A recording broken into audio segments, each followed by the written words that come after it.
Greetings and salutations, everyone. Academic reacts. After initially deciding on Joshua 10, I found out as I prepared for this video that the topic seemed more in line with divine intervention instead. The writers of the Hebrew Bible were not alone in this as well, because we see other accounts and texts across the ancient Near East in which we find divine intervention. So if you like this content and wish to see the channel grow, don't hesitate to hit that like button and subscribe. Also, we have a Patreon account should you guys wish to support the channel financially. The link will be in the description below. Well, without further ado, let's dive into today's topic. So, what is divine intervention? It would be wise at this juncture to define terms. So what do we mean by divine intervention? Well, the simple definition is that God intervenes in the affairs of the world. Throughout the ancient Near East, writers have used divine intervention to describe certain events that may or may not have gone in their favor. More specifically, though, what do we mean by divine intervention? Well, Dr. Kenneth states that ancient kings had to justify their deeds on high, who were the go-betweens between the people and those invisible higher powers, who seemed inscrutably to rule the world, manifested in the wonders and terrors of nature. The kings therefore had to keep two parties happy: their subjects and those invisible higher powers, namely the gods. The personal annals of specific kings, therefore, readily give credit to or claimed justification by the role played by those invisible higher powers. So what follows, therefore, will be three examples of what divine intervention will be three examples of divine intervention. Ooh, man. A focus on the Taylor prism and its parallels in 2 Kings chapter 18 through chapter 19 verse 37. And a recurring theme throughout this video will be that I'm not saying that the events in all of these examples did not happen, but rather through prose, poetry, and historical narrative, the writers attempted to describe how, in their sight, the events transpired. First up, the Annals of Thuthmosis III. At the Temple of Karnak, Thuthmosis III gives his account of the Battle of Megiddo, along with his other battle accounts, as well as briefer accounts of his campaigns in Phoenicia, Kadesh, and the Euphrates River. The Egyptologist, Kenneth again, notes that Thuthmosis III goes forth at the command of the god Amun. Amun going forth nerving his arm, guarding him from the heat of battle, and Amun defeating his chiefs.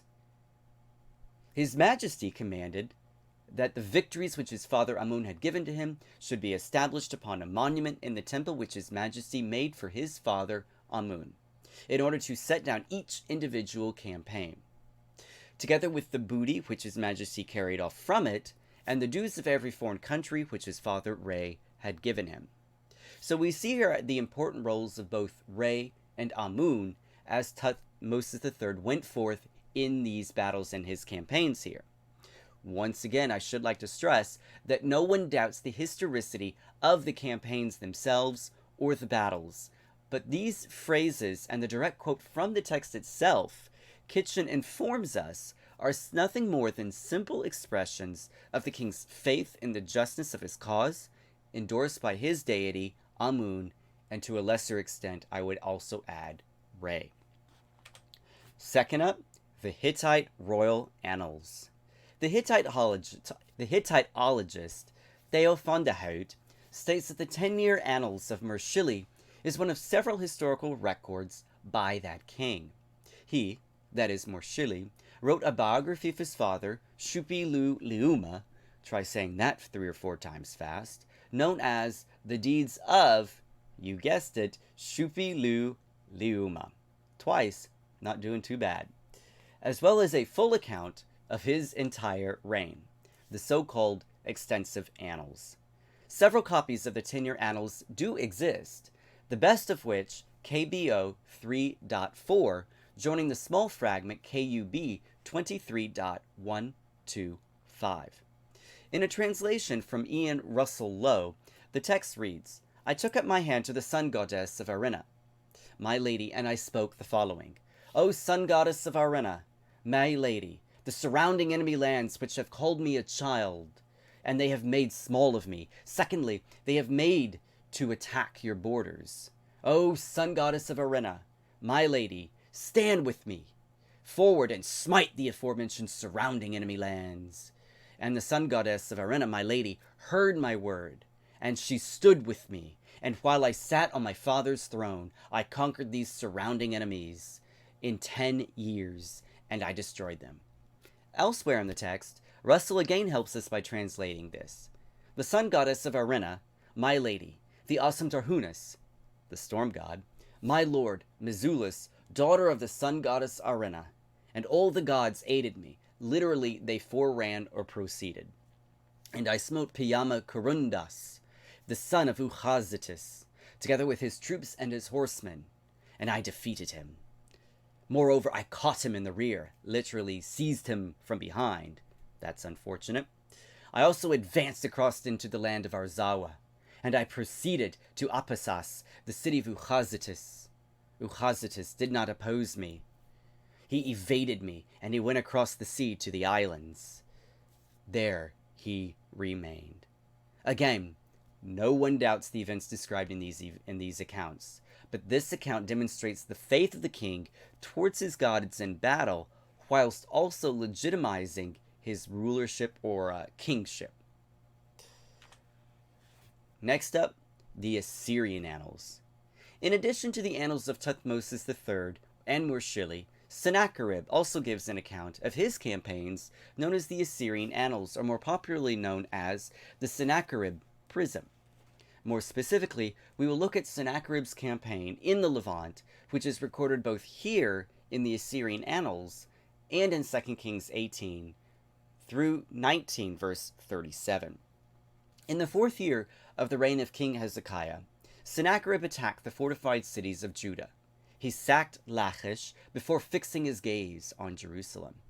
Upon his arrival, he laid siege to the city, which the 2 Kings chapters 18 and 19 record the speeches between the parties, that is, the besieged, and those laying the siege. The interesting portion, though, is the closing verses of chapter 19, which read, That night the angel of the Lord went out and put to death 185,000 in the Assyrian camp. When the people got up the next morning, there were all these dead bodies. So Sennacherib, king of Assyria, broke camp and withdrew. He returned to Nineveh and stayed there. One day, while he was worshipping in the temple of his god, Nisroch, his sons Adramelech and Sharazar killed him with the sword, and they escaped to the land of Ararat. And Esarhaddon, his son, succeeded him as king. These Assyrian annals give itineraries of their campaigns to many places and targets that can be found on our maps. The Taylor Prism records the same event. As for the king of Judah, Hezekiah, who had not submitted to my authority, I besieged and captured 46 of his fortified cities, along with many smaller towns, taken in battle with my battering rams. I took as plunder 150 people, both small and great, male and female, along with a great number of animals including horses, mules, donkeys, camels, oxen, and sheep. As for Hezekiah, I shut him up like a caged bird in his royal city of Jerusalem. I then constructed a series of fortresses round him, and I did not allow anyone to come out of the gates. His towns which I captured I gave to Mitenti, king of Ashdod, Padi, ruler of Ekron, and Silibel, king of Gaza. Divine intervention is also in the Old Testament. So I think one of the biggest occasions of divine intervention can be found in Exodus 14, verse 21, where we read, Then Moses stretched out his hand over the sea, and the Lord drove the sea back by a strong east wind all night, and made the sea dry land, and the waters were divided. In this particular case, God intervened by driving back the sea with an east wind all night. The mixed multitude, from Deuteronomy 7:7, were fleeing slavery in the land of Goshen, which is Tel El Daba, and Avaris, which is Kantir, only to be cornered by one of the Bala lakes, I may incidentally have each site mixed up, but I'll correct myself later. Now, after an overnight wind, the water was pushed back, revealing a land bridge the mixed multitude could cross. In this case, we have an historical event which the writer of Exodus credits Yahweh for doing. By his power were the mixed multitude able to escape Pharaoh's chariots. And because the Exodus narrative is shifting from the minimalist camp to the maximalist camp, the historicity of this account is more and more plausible, or at least is seemingly more and more plausible, to a growing number of biblical scholars. Next up, the account in Joshua 10 has its similarities regarding divine intervention as well. We read in Joshua 10, verses 11 through 13. Then Joshua spoke to the Lord in the day when the Lord delivered up the Amorites before the sons of Israel. And he said in the sight of Israel, O sun, stand still at Gibeon, and O moon in the valley of Ajalon. So the sun stood still, and the moon stopped, until the nation avenged themselves of their enemies. Is it not written in the book of Yashar? And the sun stopped in the middle of the sky, and did not hasten to go down for about a whole day. Here, it is a little complicated because we haven't got the book of Yashar, or the book of uprightness. Dr. Walton argues that this is a bad omen for the Canaanites, and that omens involved celestial bodies to determine the outcomes of battles and wars. Some scholars, like P.D. Creech, however, argue contrary to Dr. Walton, stating that the sun stopping could simply mean that the hours of the day lengthened so that the battle could be finished. The final example of divine intervention is in 2 Kings 19:35, in which we read, And that night the angel of the Lord went out and struck down 185,000 in the camp of the Assyrians. And when people arose early in the morning, behold, these were all dead bodies. No doubt the figure 185,000 is an embellishment. However, reading through this passage reveals that a plague could have, or may have, at least it's the better explanation, passed through the Assyrian camp, although the writer attributes this defensive victory to the Lord, or Yahweh.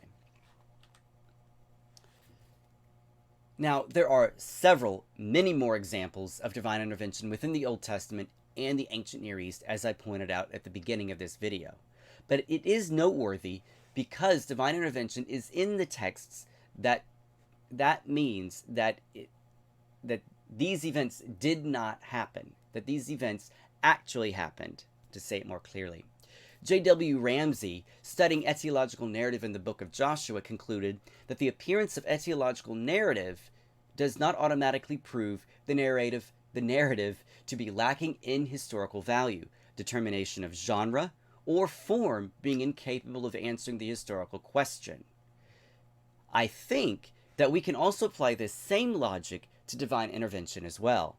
We should not outright reject certain narratives, prose or poetry, simply because the writer included or decided to include divine intervention. In other words, the accounts are historical or may be historical. Kenneth Kitchen once again concurs with Ramsey here, noting that Sennacherib's boasting in his God, trusting in Asher, my Lord, has no bearing whatsoever on the historicity of these events recorded in the Taylor Prism, including his conquering of Phoenicia and his attempt to conquer Tyre. The same thing can be said regarding divine intervention. Simply because the writers included divine intervention does not mean these accounts are fictitious. It was their way of explaining and interpreting these events theologically. Well, if you made it this far, congratulations. We're at the final thoughts. Divine intervention is the act of the writer to include their deity in the event. We see divine intervention throughout the ancient Near East, in the Hittite royal annals, in the Annals of Thuthmosis, the Assyrian Annals, and finally in the books of Joshua and 2 Kings and Exodus. First, in the Annals of Thuthmosis III, we see that Amun intervened in the Battle of Megiddo. Secondly, in the Hittite royal annals, we see Arena, the sun goddess, won Mershili the victory over his enemies as Mezullas and Tahanas marched along with him. And thirdly, we see that Sennacherib trusted his god, Asher, in his campaign against the northern and southern kingdoms of Israel. Finally, we notice that throughout each of these annals and the biblical accounts, that though the writer included divine intervention, the historicity of these events remains intact. Well, that concludes this installment of An Old Testament Academic Reacts. Don't forget to hit the like button and subscribe. And as always, leave a comment to let me know your thoughts about divine intervention.